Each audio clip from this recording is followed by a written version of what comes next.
ان الحمد للہ والصلاة والسلام علی نبی۔ یہ حکم صرف اہل مدینہ کے لیے ہے یا پوری دنیا کے مسلمانوں کے لیے؟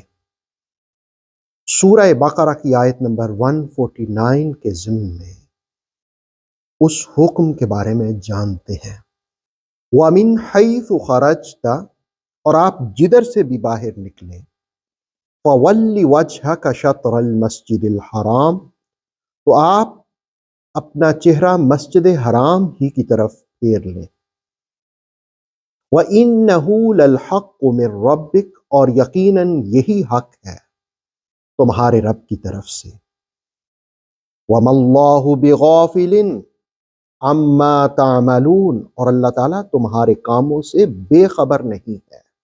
قرآن مجید سورہ بقرہ کی آیت نمبر 149 میں تخصیص کے بعد عمومی حکم کو بیان کیا گیا، یعنی پہلے آیات میں خاص حکم تھا، اب عمومی حکم کو بیان کیا، سب کے لیے حکم کو بیان کیا۔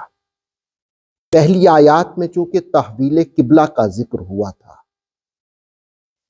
کہ رسول کریم علیہ الصلوۃ والسلام کی خواہش کے مطابق، آپ کی آرزو اور تمنا کے مطابق قدس کی بجائے حکم ہوا کہ کعبہ کو قبلہ بنا لیا جائے، اور اللہ رب العالمین نے پھر الجھنوں کو دور فرمایا اور کہا کہ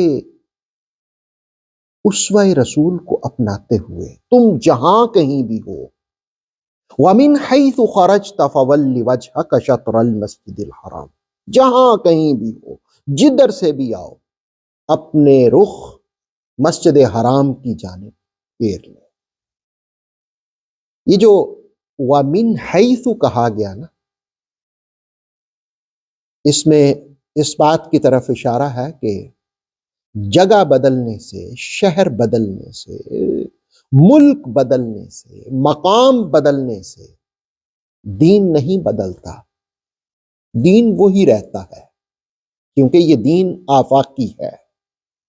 تم جہاں کہیں بھی ہو، جس بھی ملک میں ہو، تمہیں اپنے رخ مسجد حرام کی طرف کرنے چاہیے۔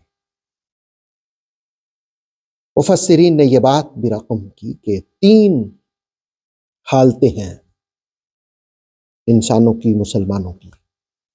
پہلی یہ کہ یا تو وہ مسجد حرام میں ہوں گے، یا دوسری یہ کہ مسجد حرام سے باہر ہوں گے، تیسری یہ کہ وہ مکہ میں یا مکہ سے باہر پوری دنیا میں کہیں بھی۔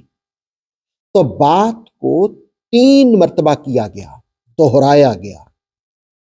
پہلی مرتبہ جب کہا تو اس سے مراد یہ ہے کہ اگر تم مسجد حرام میں ہو تو بھی کعبہ کی طرف رخ پھیر لو۔ دوسری مرتبہ یہ حکم دیا گیا کہ مسجد حرام سے باہر ہو تو بھی رخ مسجد حرام کی طرف پھیر لو۔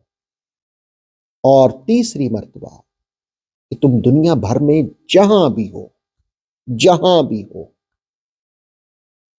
ہمیشہ کے لیے اپنا رخ مسجد حرام کی طرف پھیر لو۔ اور دیکھیں آیت میں کہا وَإِنَّهُ لَلْحَقُّ مِن رَبِّكَ، اور حق رب کی جانب سے، تمہارے رب کی جانب سے۔ اصلا پہلی آیات میں کہا نا کہ محبوب آپ ادھر رخ پھیر لیں جدھر آپ راضی ہوں، اب کہا کہ محبوب کی رضا کے ساتھ ساتھ یہ اللہ کا حکم بھی ہے، اور اللہ کا حکم حق ہی ہوتا ہے، یعنی اللہ کو ماننے والوں کعبہ کو قبلہ بنانا یہ اللہ کا حکم بھی ہے، محبوب کی رضا بھی ہے، محبوب کی آرزو بھی تھی، تمنا بھی تھی، اور خدا کا حکم بھی ہے۔ ان آیات میں جو پہلی آیت ہے اس میں تمام مقامات پر کعبہ کا قبلہ ہونا، اور دوسری آیت میں تمام مقامات اور زمانوں میں کعبہ کا قبلہ ہونا، اور تیسری آیت میں ہر زمانے کی طرف اشارہ کیا گیا کہ یہ حکم ہمیشہ کے لیے اب منسوخ نہیں ہوگا، یعنی تم دنیا بھر میں مسلمان کہیں بھی ہوں، وہ نماز کے وقت اپنا رخ کعبۃ اللہ کی طرف پھیریں گے، مسجد حرام کی طرف پھیریں گے۔ اور پھر آیت کے آخر میں کہا تم جو بھی کرو اللہ اس سے بے خبر نہیں ہے. وَمَا اللَّهُ بِغَافِلٍ عَمَّا تَعْمَلُونَ، اور اللہ تمہارے کاموں سے بے خبر نہیں ہے، وہ خوب جانتا ہے تم کیا کر رہے ہو، کیا سوچتے ہو اور کیا نہیں کرتے. اللہ رب العالمین ہمیں اپنی اطاعت کی توفیق دے. اوتھینٹک اسلامک نالج کے لیے نور وحی یوٹیوب چینل کو سبسکرائب کیجیے، بیل آئیکن کو پریس کرنا مت بھولیے۔ نور وحی فیس بک، انسٹاگرام اور ٹک ٹاک پیج کو بھی فالو کیجیے تاکہ ہماری ہر نیو ویڈیو آپ تک بروقت پہنچ سکے۔